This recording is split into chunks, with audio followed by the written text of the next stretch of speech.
hypervigilance was 100% something that I thought everybody did. And so I didn't understand why he couldn't read my mind, because it was like, this is just something you do. How can you not tell? And it's always a weird experience to have her pick up on something from me before I do. And so she'd be like, "Are you angry?" I'm like, "No, what are you talking about? I'm fine." And then later on, I'd be like, "Oh no, I was really angry. I just didn't realize it." It definitely is a superpower for me. It helps me so much with my kids or with anybody. I definitely see it as a superpower. Hello and welcome to the Personal Development School podcast. I am so excited you're here. I am your co-host, Thais Gibson, along with our new special host, Mike DiZio. This is a podcast that discusses everything related to integrated attachment theory, the new attachment theory, along with the subconscious mind, relationships, communication, needs, boundaries, and so much more. Throughout this podcast, you'll see a series of episodes I upload with new information, educational tips all about how to thrive in relationships and really master your emotional state in your life, along with special guests hosted by Mike DiZio to discuss all of these amazing topics in some longer form content.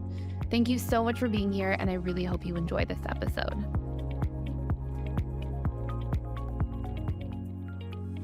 Hello, everybody, and welcome to another episode of the Personal Development School podcast. Today, we have a very exciting episode. We have Whitney and Steve with us, and we'll talk to them in a moment. Just to let you know, today's podcast, we're going to be kind of looking at the anxious and avoidant type relationship. Steve and Whitney have been married for how many years now, guys? 17. 17 years married. Thank you very much. And, it wasn't without its rocky parts and road bumps in the beginning. But as a lot of people would know, this is kind of typical for the anxious and avoidant type relationship that comes together. What's going to be beautiful is hearing about their journey, hearing about sort of the struggles, hearing about the early times and, the miscommunications and the things that were just really not, easy, especially with someone who's leaning anxious and then somebody who's leaning avoidant. I'm sure a lot of our listeners can relate. If you're the partner of an avoidant, there's probably some things that you struggle with your partner, maybe not opening up or not able to meet your needs, or maybe needing a lot of space, etc. On the other side of the coin, if your partner is anxious, maybe you're the avoidant one and you're needing space and you're feeling like you're being a little bit too crowded, or all these different things that I'm sure our listeners know about and hear about. But why today's episode is going to be really special is we're going to hear about how this can work, and how when two people are motivated and do the work and take accountability for their part in the relationship, you can move the needle towards each other instead of being sort of at conflict and never really understanding the other person.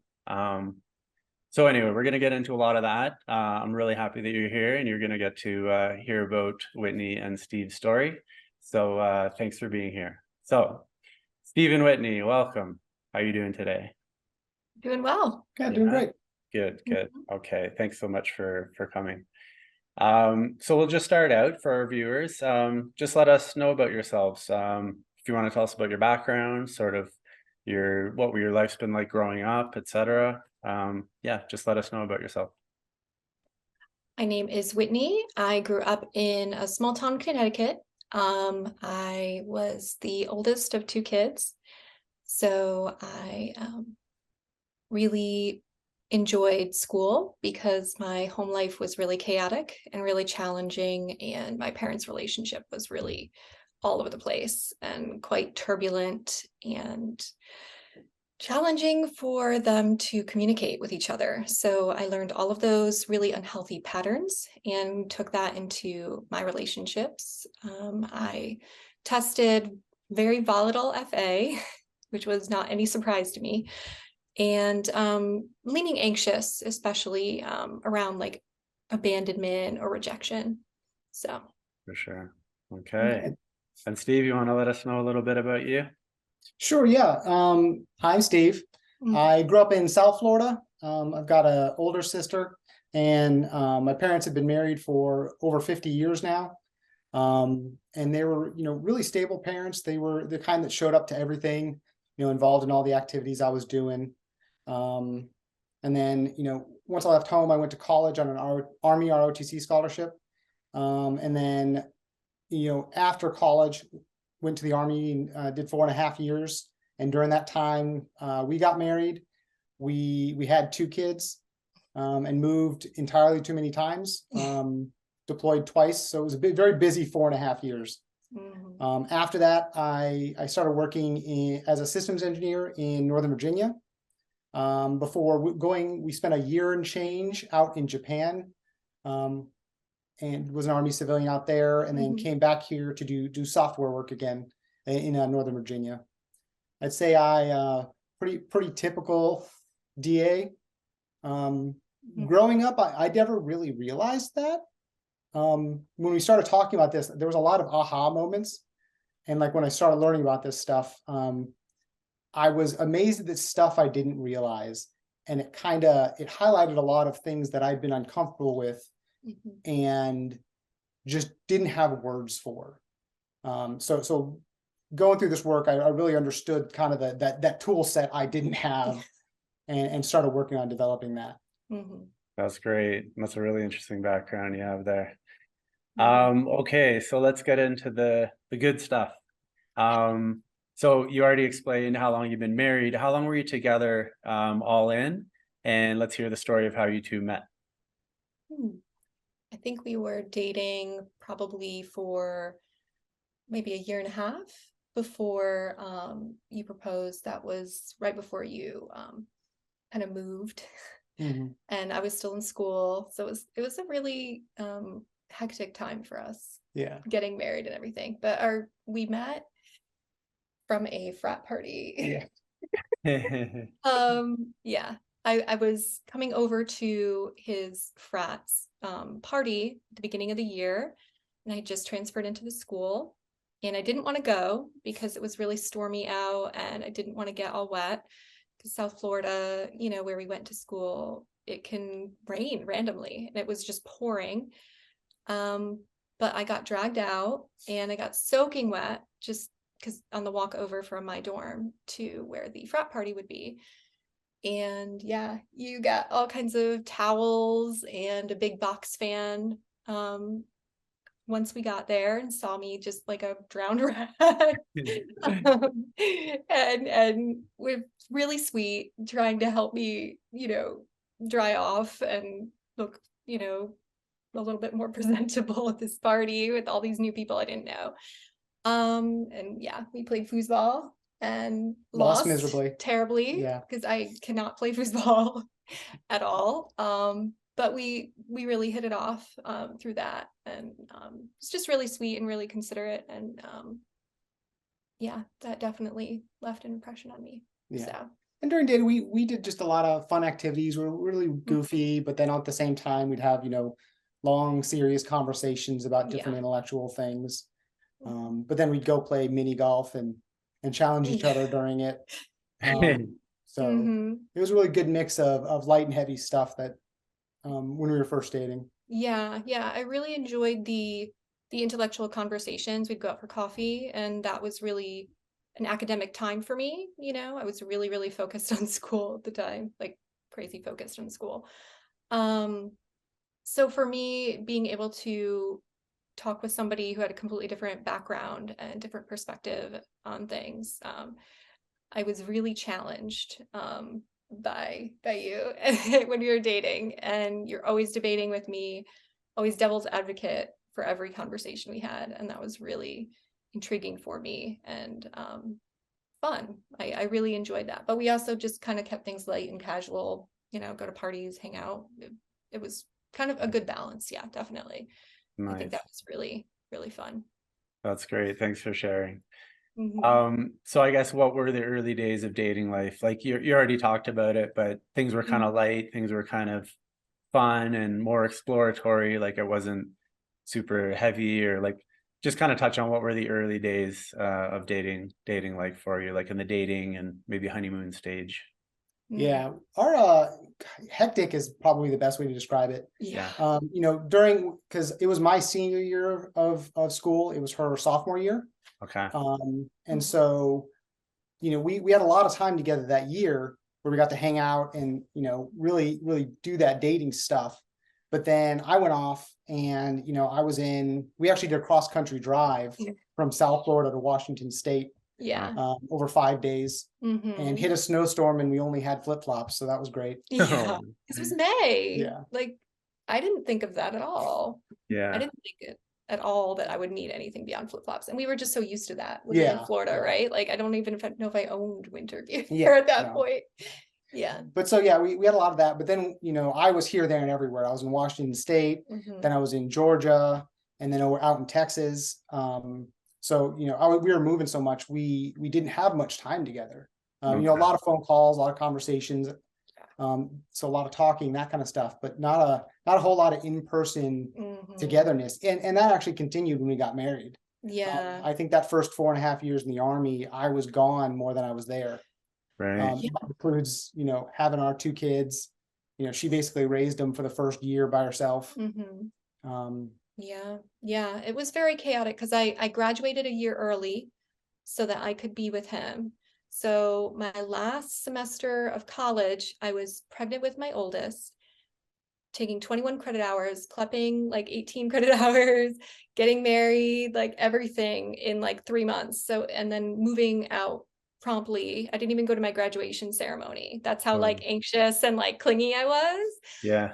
To move out to Texas to be with you and start our lives together. So, I was really intense about it. I met him and I immediately started planning like, okay, how can I follow this person? I need to graduate sooner. So, created a very, very challenging, hectic, stressful, academic situation for me, which I was already very academically driven anyway. So it wasn't really a big deal for me. But just, it was purely to join him and be with him. Okay. Yeah. Awesome. Yeah. Hectic. It sounds hectic. Okay. Thanks for sharing. So then if we kind of fast forward to like, the power struggle phase, or like at what point, or maybe what were some of the issues that seemed to be coming up that were, not really positive or sort of putting strain on the relationship? What were some of the things that you were noticing were kind of problematic in those earlier days? I guess the challenge was that because we were military, we were really isolated. And I was young with a baby, and nobody was 20 or 21 with a baby in my area. And all my friends were still in school because I'd graduated early. So I kind of got pulled away, by myself from everything, that I had in my life at the time outside of our relationship. And so I kind of took all of my needs, everything going on with me, and dumped it all onto our relationship. And so that created a lot of pressure on him. I really just was relentless in needing a lot of time together, and all of my connection needs needing to be met just through him.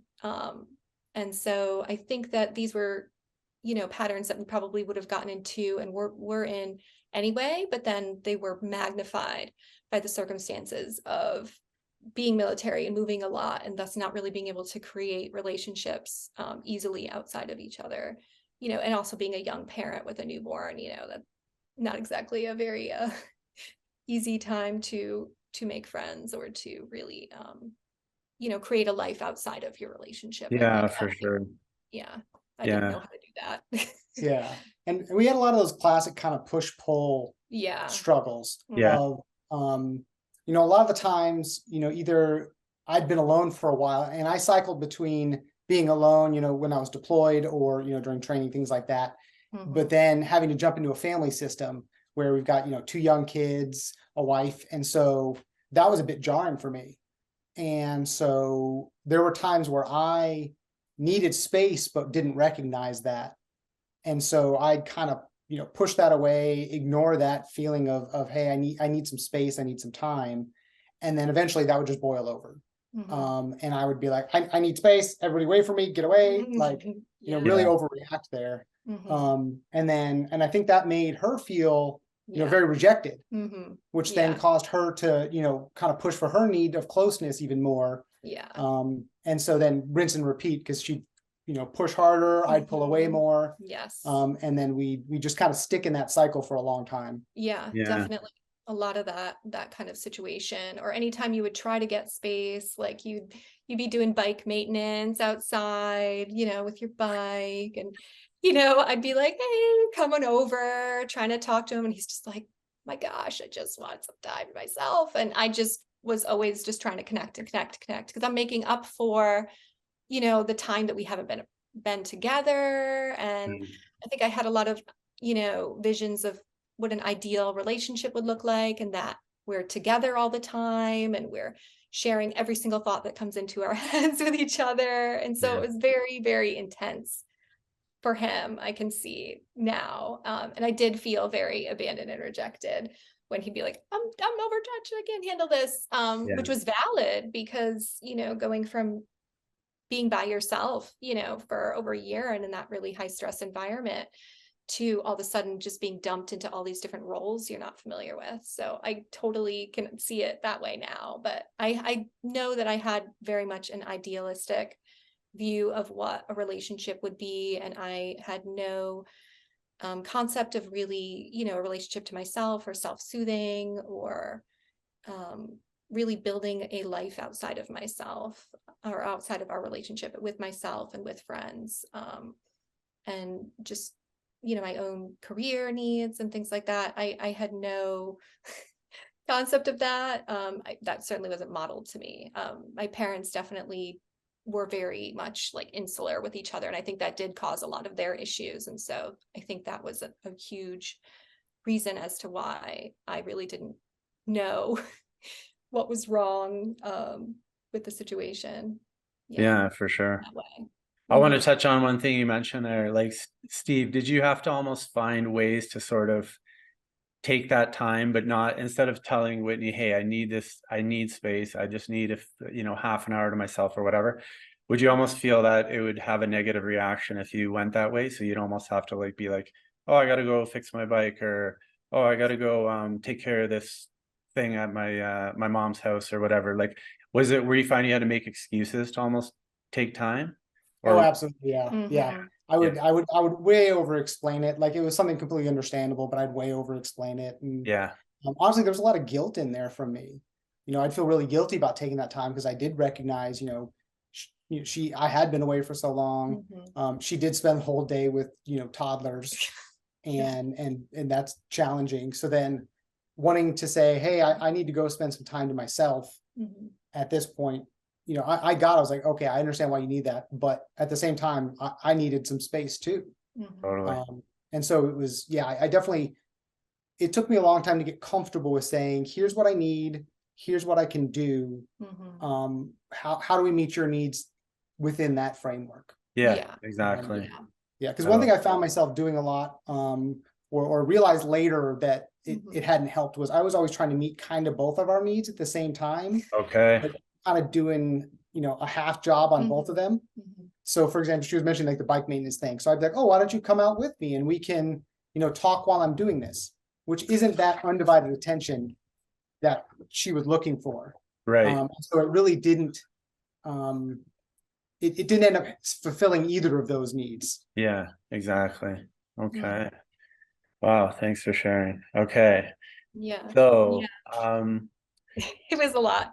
Was there like these, I think a lot of our listeners will be able to relate to a lot of these things. Me coming from the avoidance side of things, I know in my relationships, sometimes I'd feel really guilty about needing my own time. Like, I need time to sort of recharge. So if I finish a day of work, I can't just jump right into giving more of my energy. Like, I feel like on the avoidance side of things, you have a certain amount of energy to give. For me, my new term is energy management. Like, I can't just be spending my energy all over the place. I have to be a little more choosy with it. And like you touched on, like, do you want to give somebody your full undivided energy, like 100%, where you're present with them?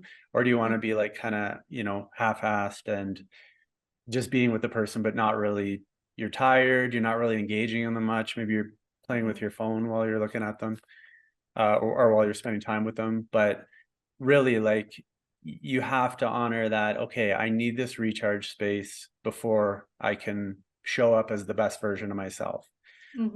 Because when you do that, then your partner feels that, like, wow, this person's really present now. This person's engaging, asking me questions about my day. But if you're, you know, beat down and then you're too afraid to ask for a little bit of space, that's scary. And I could totally see how that would be scary for you, Steve, especially in the beginning. So yeah, was there a point that you hit where, you know, these things were happening so much, problems were mounting? Was there a point that you felt like, okay, if we don't get some real help here, or if we don't make some real changes, like, you know, are we going to make it here? Like, did it ever get to that sort of point? It definitely did. Yeah. I definitely would engage in a lot of expecting him to be able to read my mind. And I definitely had ideas about, you know, if he loves me, he'll know what I need. He'll know what I want. Had that belief 100%, which is so unfair. Now I can see that makes no sense, and it's just not at all helpful, and just wasn't getting me at all what I needed and what I wanted. And yet I clung to that belief so hard at the time. I definitely was very harsh with my words. I really was very critical. I would ridicule, blaming, shaming, you name it, like all of that. I definitely was really, really unkind in the way that I would relate to him and communicate. And so we were arguing quite a bit and fighting every day and being up quite late, like sometimes even like 1 or 2 in the morning. And then we were both overtired, of course, and then trying to go through our day. And then I was getting triggered, you know, we were just triggering each other constantly. And the fighting would just continue and continue.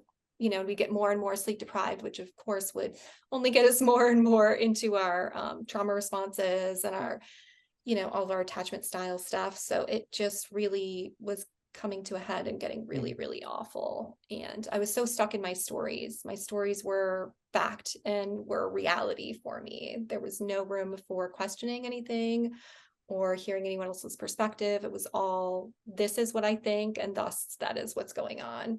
And, you know, this is what I think he's thinking. This is what I think his intentions are. So that must be the reality. And so that really came to a head. And I definitely did get to a point where, you know, this is not going to get any better unless I make a significant change. And I just didn't know what that would be, what that would look like. And then we had, at the same time as that, we had, you know, some really significant health challenges that affected our family.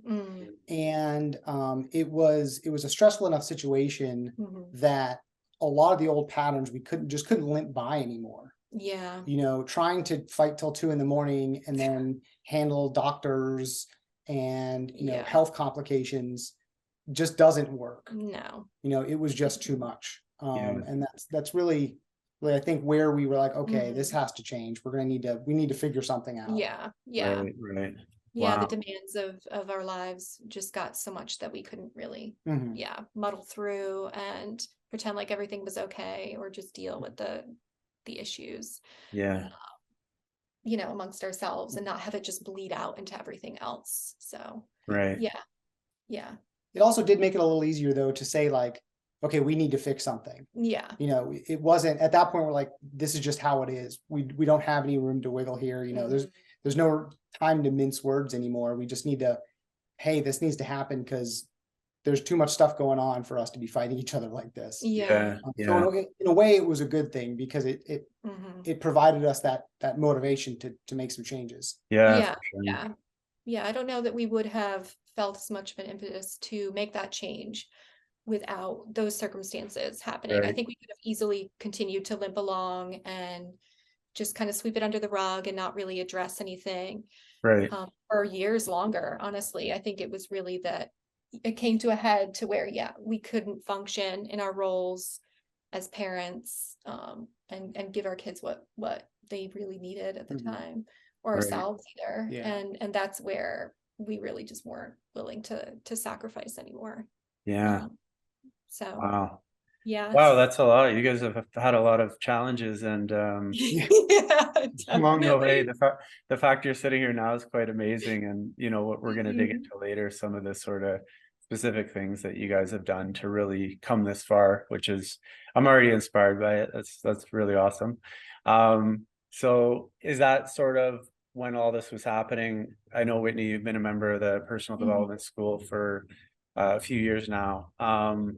Is that, did you seek out personal development school? Did you like hear about attachment theory and be like, hey, maybe this is the missing piece that's going to sort of help us understand each other in our relationship? I honestly was really viciously complaining about my relationship and about how terrible it was and how I just needed him to do this, needed him to do that, to a friend of mine. Hmm. And she was like, girl, I think you need to watch these YouTube videos. I think this is what you need, a nice dose of reality for me.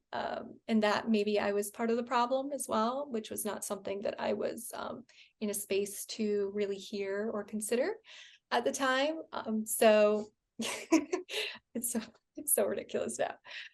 But watching Thais's YouTube videos, and her as a former FA, a lot of the things that she was talking about in terms of how she used to see things and how she used to show up in the world really resonated with me at that time. And here I was seeing somebody who was everything that I knew I needed to be in my life in order to handle it, like we were talking about, was insane. I just was so excited.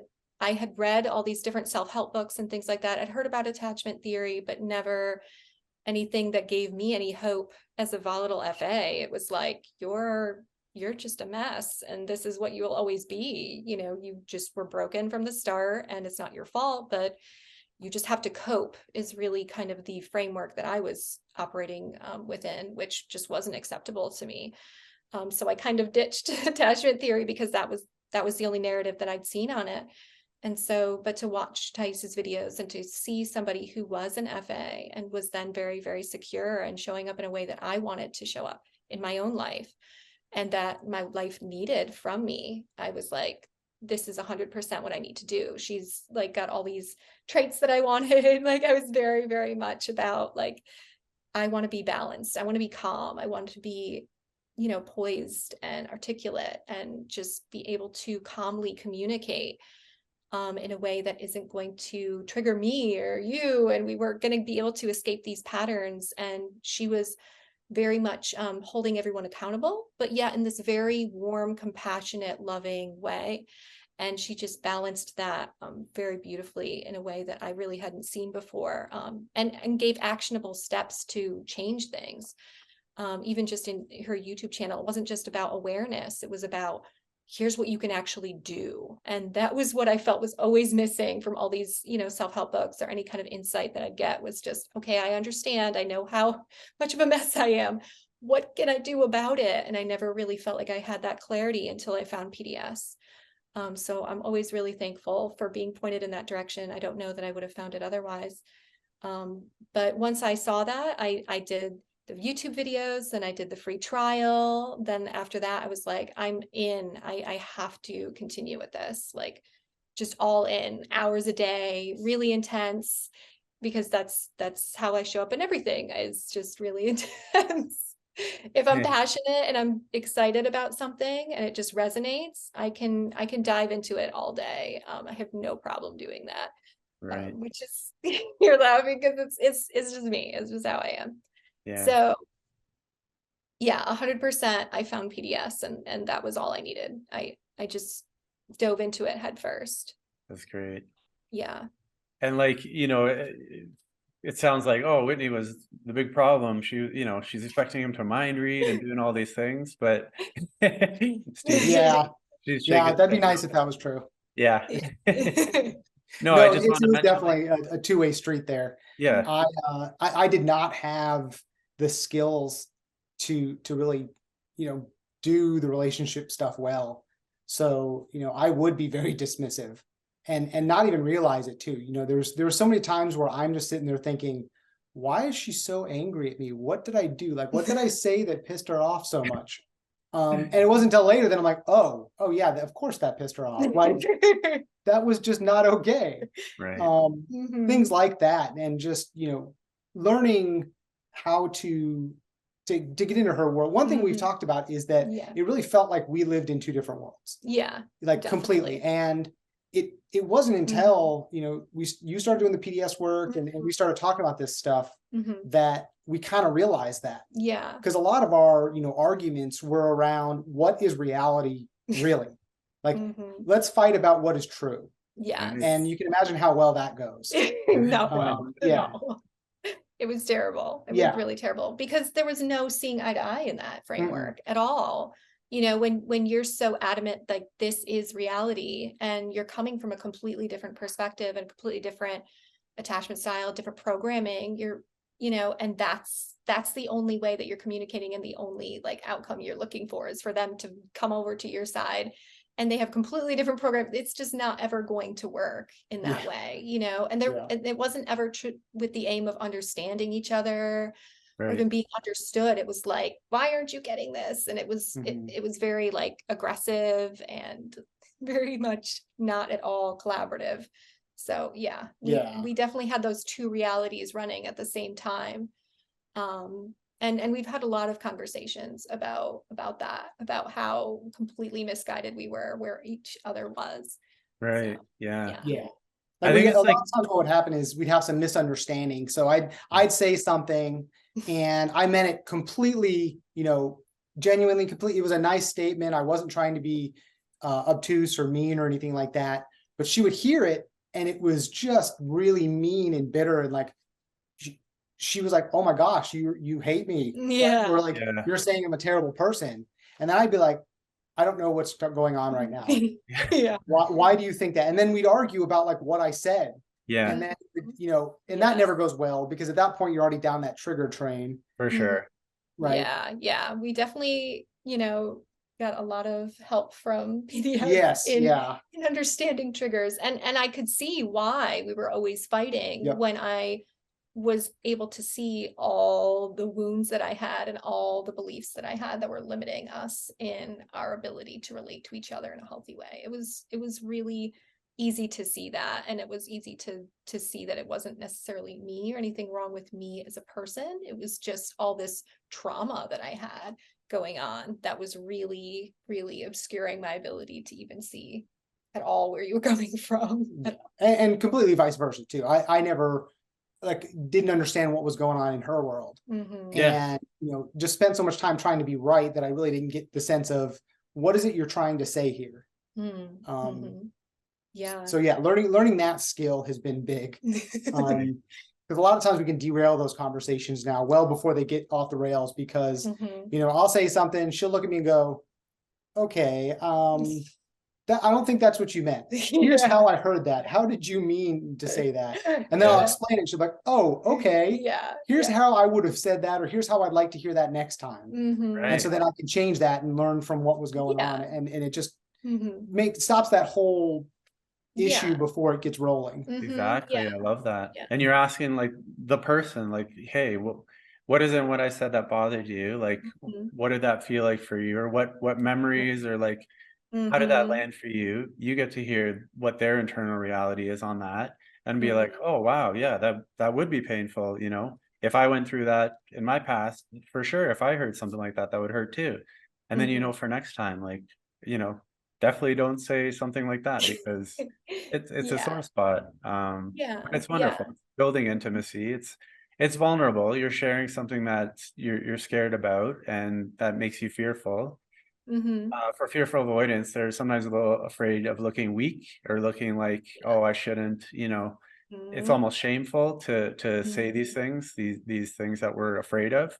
But you know what? That's your reality. And we all have different fears and different traumas. And the more you can share with your partner what yours are, then your partner can know kind of, okay, this area I need to be a more delicate. And, then like you said, the trigger train, I like that term you used. Yeah. Yeah. Once you start the trigger train, the walls come up, the defensiveness, and you might as well just, nothing's going to get achieved. So not at all. yeah. Okay. So thanks for sharing that. This leads into my next question. So you talked about before about the mind reading.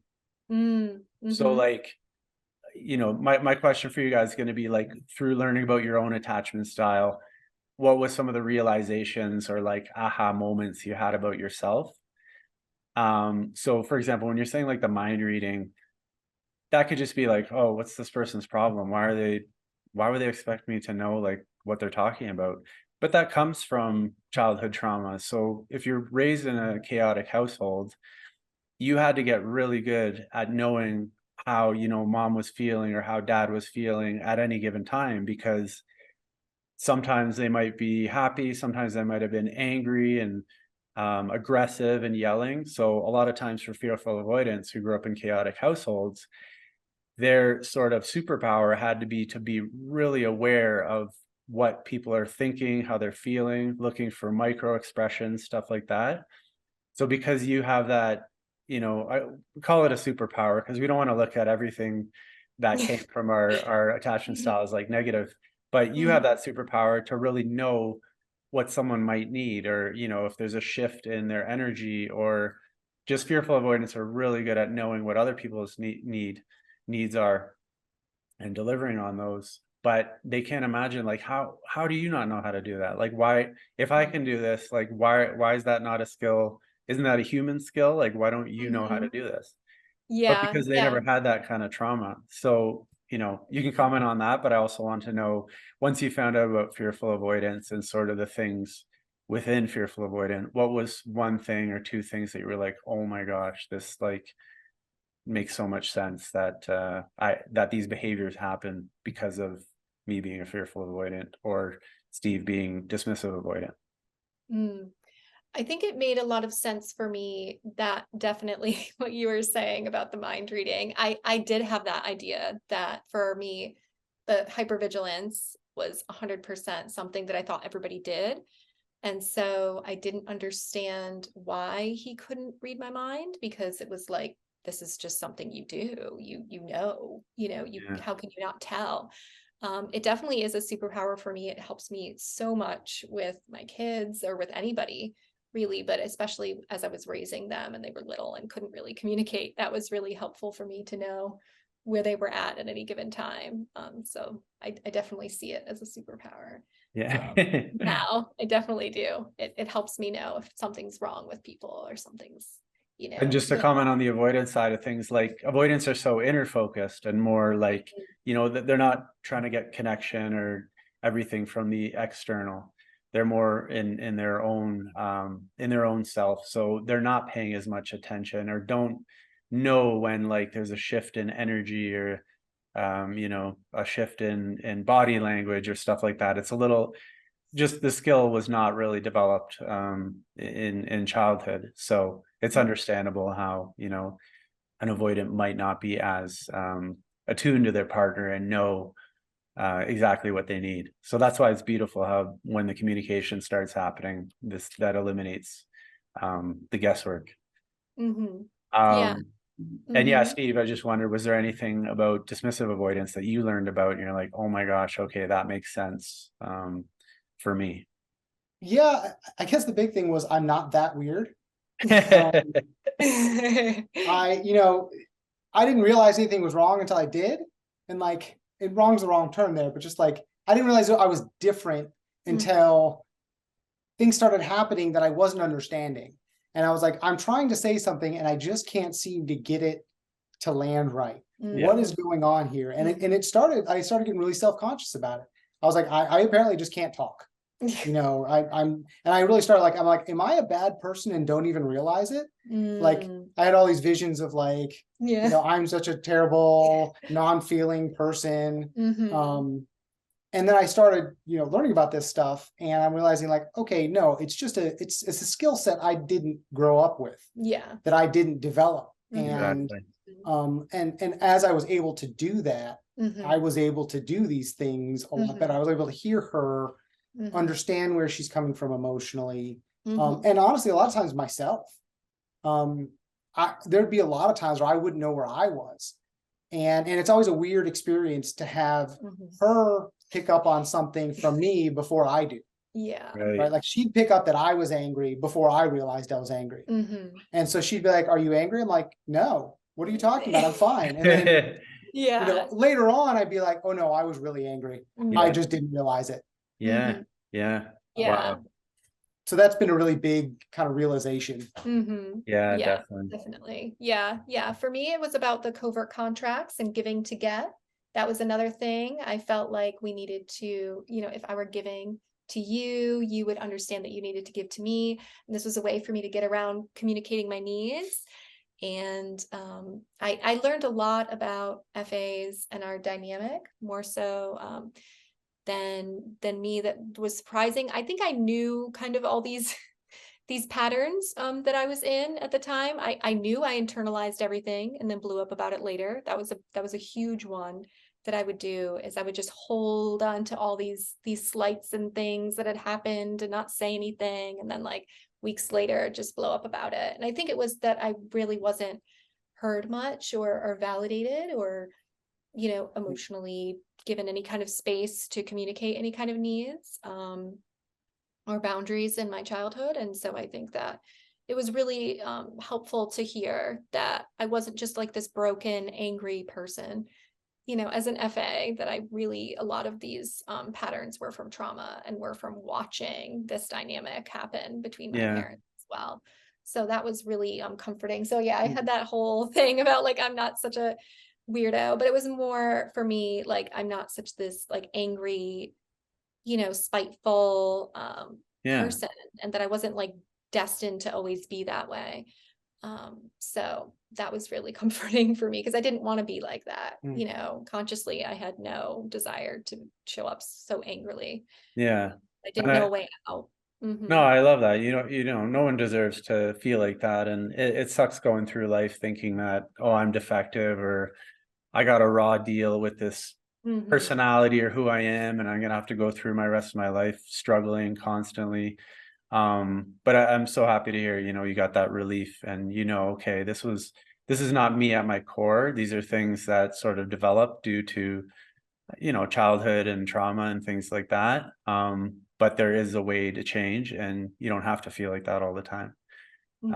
I know for myself, I thought I was just, defective. I thought I was given a raw deal, and I was like, oh man, like, why am I like this? And I remember when I was in like high school, I'd be like angry at my parents. I'm like, why did you, have me, like, because of your personalities, you took both of your personalities and it created me, and I just struggle and I suffer all the time, and this is terrible. So, just even thinking about that, it doesn't feel good, right? But once you learn, that's not you, number one. Number two, there's a reason why these things happen. And then number three, there's ways to change it. Once you do that, you just in a lot more space of like self-love and self-acceptance. And when you self-love and accept yourself, then other people follow suit. You have people loving you and treating you awesomely. And you also don't put up with sort of bad behavior towards you, because you're in a more self-loving place. So that's wonderful. I'm glad you don't feel that way anymore, Whitney. It's nice to not feel that way anymore. For sure. You deserve it. So I have some really exciting news, and it's that integrated attachment theory training is back. In other words, you can be trained to become a relationship coach certified in integrated attachment theory in literally 60 days. So who's this for? Well, of course, this is for any individual who wants to make an impact and really be of service to others while also obtaining freedom and flexibility and abundance in their lives. And this is also for anybody who's already a counselor, a therapist, a coach, and just really wants to expand their toolkit. We've had so many people enter into the integrated attachment theory program because they're just looking to obtain a certain degree of mastery in terms of understanding their own attachment patterns and also the attachment patterns of maybe their children or partner or other loved ones in their lives, so they can really support those people and understand them more deeply. Now, please keep in mind that the last 2 times we ran this program, we filled up very fast. In fact, we oversold the programs and sold out completely. So if you're interested, click the link below to learn more and dive in with me. And I'd love to see you on the other side before seats run out. So as far as like the personal development school, I know you've learned a lot of tools within the school. Can you point to any sort of tool that you use in your relationship that seems to work really well and has helped a lot? Oh my goodness. There's so many tools that we've had to use. I think because we were so off the rails, I needed all of them, quite honestly. For me, initially, the emotional processing tool, and even today, is just so helpful. It kind of runs in my brain now, and it's so helpful to question the meaning and question the stories that I'm giving to everything. It's hugely helpful for me. And then to ask myself what I'm needing in that moment to support myself and to soothe myself and get myself back on track. But that tool initially was huge because I had never considered any other perspective than my own. Sure. So to do that was huge. The conflict resolution course, I think, was really helpful for us. Yeah. How to repair any relationship course is so dense and so helpful. I love that course, and it's helped with relationships even outside of you and I, for me.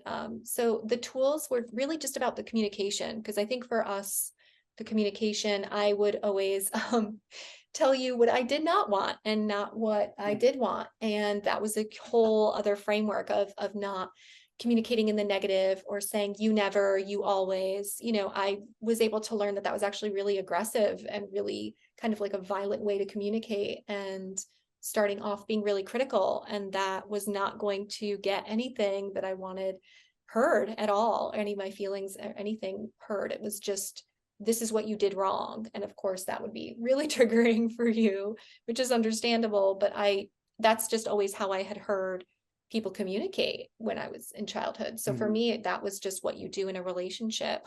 And it was really helpful for me to learn that that was not going to help me get my needs met, and to structure everything in such a way for me to be vulnerable, for me to share where I'm coming from, what my feelings are, and then to say, this is kind of how I perceived it, my reality. This is really what that looked like for me and how that I heard that. And based on my wounds, this is kind of what came up for me through that, through what happened or what you said.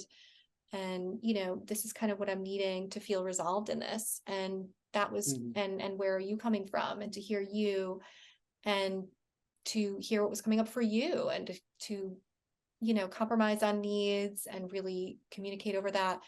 That was just a complete and utter 180 from where we were. I mean, to not communicate in a negative way right off the bat, I think really just diffused everything. It was really helpful to have that framework. So for me, a lot of the communication helps within the school were very significant for me in terms of resources and tools to use. All of the communication scripts, all of the communication templates, any webinars about it, were very helpful. And also learning a lot about DAs and learning a lot about myself and that dynamic. The relationship webinar on FA and DA was very helpful for me, because it told me everything that I was doing that was causing issues within the relationship. And then also everything that I needed to do to try really hard not to trigger, all of the wounds that you had while you were working on it, and vice versa. So I think that was a very helpful resource for me. I needed to deal with resentment as well.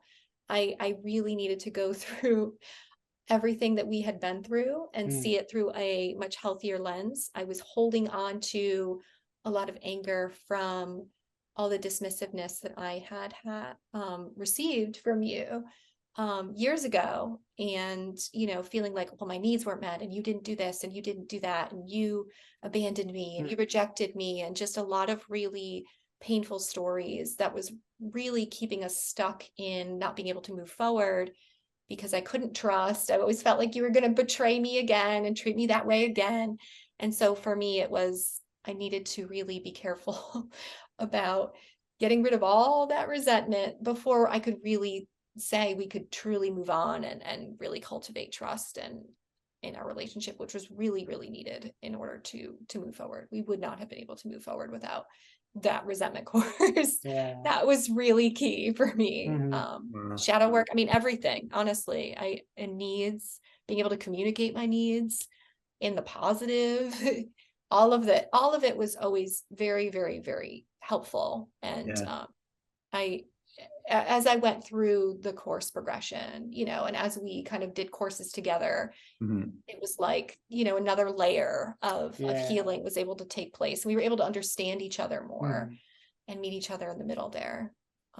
So it was, I could never say that there was something, and that was the only thing. I think for us, and maybe just the dynamic or what we had kind of built over the long period of our relationship, in the negative, we really needed a lot of coursework and a lot of tools and a lot of resources to really untangle all of it, I think. So honestly, the school itself was just pivotal in changing everything for us. So all of it is just amazing. And I don't know that I could choose one thing. It's like choosing your favorite child for me. I love all of it. I really do. And it keeps getting added, you know, things get added to it, new webinars, webinar library. It's an incredible resource. Right. Itself as a school. Wow. For me. I think for me, the having the common vocabulary has helped a lot. I mean, just for example, you know, learning about core wounds, and that was really useful, but then being able to, in real time in a conversation, you know, realize that, oh, you know, I'm just feeling really defective here right now, or you just, you know, you just stomped on this wound right here, and it's not your fault. I know that's not what you were intending to do, but it's really hurting right now. Can we just take a beat and deal with that, and then I'll be able to show up a lot better in the rest of this conversation. And understanding when that other person says that to you, you know exactly what they're talking about. You know, I knew when she was saying, I'm really triggered right now, I knew she meant it wasn't my fault. Like, it wasn't that she was angry at me. It's really. I was able to, you know, because I always felt like I had to be in like defense mode at the same time as I'm trying to be, you know, emotionally available and like attuned and like helping comfort you. And so that's really a hard place to be. You know, it's hard to emotionally validate somebody else when you're like, also, I'm not a bad person. Right. Because of something you did. So being able to just step back and say, okay, let me emotionally validate you. Let's work on what you're saying, and then we'll flip that, and I'll be able to say what I'm going to say, and things are going to be okay. And we both know that the other person's coming from a good place. Right. They're coming from that place of love and care and kindness. And, you know, we might have gotten off the rails a little bit, right? We might have made a mistake or not been terribly skillful in what we're saying, but ultimately they were trying to do the right thing. They were trying to say the right thing, and understanding that intention and then trying to backtrack what they said to that intention really helps me out a lot. Yeah, definitely. Yeah, that common vocabulary has been huge, just so huge.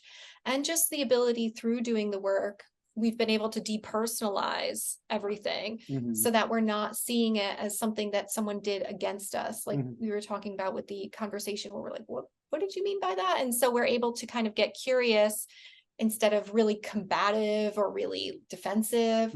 We're able to really see, okay, I know you have good intentions, or, you know, we can see the underlying, you know, framework of what we're trying to communicate there that maybe you just missed the mark a little bit. And so we give each other the benefit of the doubt. We really, really are able to understand each other now. The more that we learned about each other's wounds, and the more we learned about each other's, you know, weaknesses or pain points, the easier it was to really take each other into consideration, and thus feel like we were supported by each other instead of just at each other's throats all the time. So I think we were able to provide that emotional support. But yeah, I totally would definitely be, you know, accusatory while also looking for support for what I felt like you had done. And that, yeah, that is a very, very challenging thing to do at the same time, which I was not aware that I was even doing. So the awareness of the patterns was huge for us, because then we could talk about it and work through it. That's so inspiring. I love hearing that. And just in any life situation, when you're trying to problem solve and come up with a solution, if you have sort of two minds going, where one mind's thinking about this, worried about, you know, am I doing this right? Playing defense as well. And again, if it feels like a combative situation, you know, it's going to be really hard to really get down to, okay, what's the issue here? How can we deal with this together? If it feels like more like you're trying to, you know, get angry at the person and criticize, but like you said, also ask for support, that's just going to be, you know, tough. Like you're going to be in a little bit of like fight or flight emotions during those interactions. And we all know when you're in fight or flight, you know, your creative brain just shuts down, and you're more so just trying to like survive the situation. So I love how you guys now have the words, the lingo, as you said. You guys, you know, take the time to really to know that this isn't about me. They're not attacking me as a person. There's something going on inside of them, and I'm going to let them, you know, explain it to me, and then I can show up a lot better because I know this isn't a personal attack on me, which is that's brilliant. There's so many things in what you guys just said there that's really, really inspiring. So thanks for sharing that. Okay, so we're winding down towards the end there. I just wanted to ask, so after you've done, you know, all this wonderful work and all these things you've explained, what does sort of life look like now from the start to like now with the family, relationships with the kids? How sort of things overall, if you want to sum it up? Calmer. Yes. Yeah. Safer. Yeah. There's just this ease and this comfort with each other. I think, I know for me, I feel just so much more accepted and understood. I know that we both are taking each other into consideration, and we really have, you know, perfected the ability to really understand where each other is coming from and understand who each other is. And we're still, you know, building that. And I think that's what's really incredible about our relationship now, is that we can actually talk to each other and hang out with each other. And because there's not this underlying animosity, or like I was saying for myself, with the resentment was so huge to clear that away, because it made room for us to actually connect with each other and see each other for where we were coming from, and see each other's different perspectives and have respect for that, because we've been able to kind of go back through our history and kind of understand and say, yeah, I can totally see if that's where you were feeling and what you're coming from, why you would have shown up that way. Like that makes sense to me, and really kind of validate how everything went down in the past. And I think that's helped us now in the future to feel like, okay, I'm understood. And everything that I did that might have been a pain point before might be like lingering and kind of causing me to feel a little hesitant with, you know, opening up and being vulnerable. Now we have the context and we're transparent with each other and we're open with each other. And so it just opens doors to real connection now. I think we really have you have more of the vocabulary to connect with me emotionally, which is something that I really need. And we're really building that in a real way, that I don't know that we've really been able to do deeply before. And that's been hugely connecting and really, really healing, I think, for both of us. So and it's actually made a difference with the kids as well. I feel like we're better able to again, not get lost in stories when we talk with them. Like it's really easy to fall into that, like I'm a bad parent, everything is terrible, my kid's gonna go do drugs in an alley. That kind of thing, right? It's easy, especially with teenagers. Oh my God. Because they're angry about everything. And so it's really easy to just start getting angry back. And we're still learning there, but you know, it's a lot easier to try to see what it is they're actually angry about now. Because you know, a lot of times they'll be screaming about A, but they actually need C. Right. You know, they're angry because you threw something away, but really they want some quality time, or they need some autonomy, something like that. And so being able to pull back and say, okay, I'm hearing you here, but what is it you really need? Like, is this something like X, and trying to give them the words to talk through it, Right. seems to really help. Yeah. Them learning that vocabulary and kind of seeing that modeled with us too, and how we work through things has been really, really fundamental for them. And they've brought it into their lives with their friends and with each other as well, because they're very different kids, but they get along really, really well. We're really lucky with that. But they are teenagers, and so they are going to push back and need a lot of independence and autonomy. And this is the perfect time, I think, for us to really bring these tools into our relationship with them, because it's so needed with them to understand their needs. And it helps us kind of meet in the middle more. We went on a vacation, family vacation recently, and it was so much easier to be able to say, okay, you need some time and some space over here, you need this, and to communicate all the novelty that, you know, our oldest needs, and I need way more security, but we don't take it personally, because we know that we have those needs, and we go into the vacation kind of accounting for that, and how are we going to coordinate this, and we've talked about, like we talked about before going, you know, okay, we're going to take some space, you know, let the kids kind of do their thing and stuff. So we were able to kind of plan ahead of time before even going. How are we going to make sure that everyone's, you know, good to go? Because there was sometimes some butting of heads where those needs were very much in conflict. But when you can go into these situations together, where you're going to have a lot of togetherness and not really much space away from each other, you can go into it with some insight into, this is how we can show up. We can come up with strategies and solutions as to how we can make sure everyone has a good time and there's no fighting on vacation.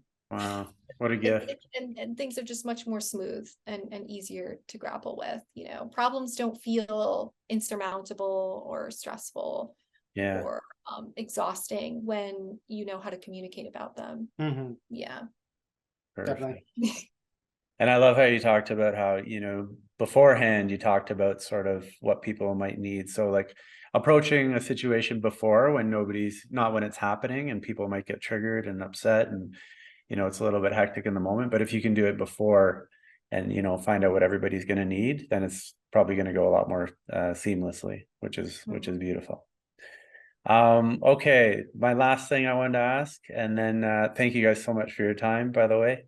This has been really great.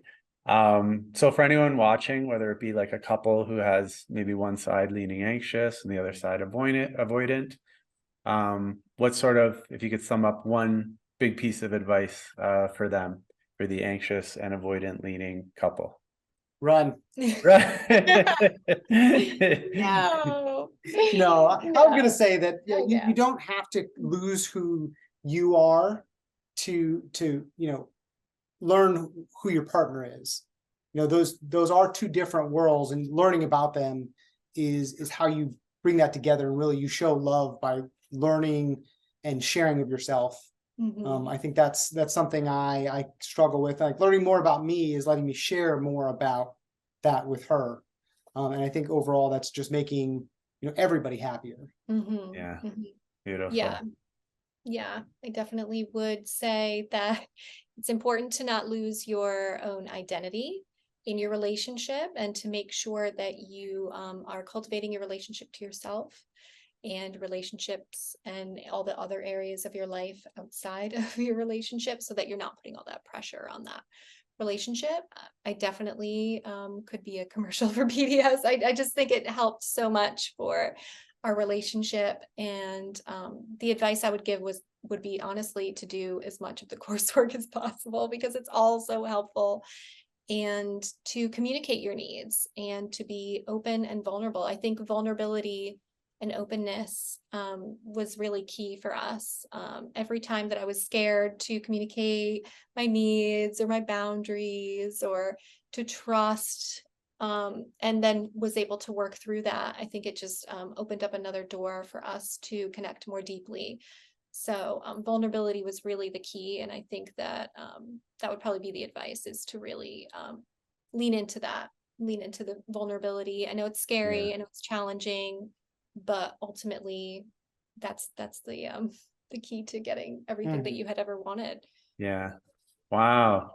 That's great, guys. Thank you so much. I'm inspired. I'm sure our listeners are inspired by this point. Just want to thank you guys for being here, sharing so many like just awesome knowledge and helpful tips and tools, and sort of how you guys navigated from start to finish and where you're at now. Whitney, I know you might be coaching in the future.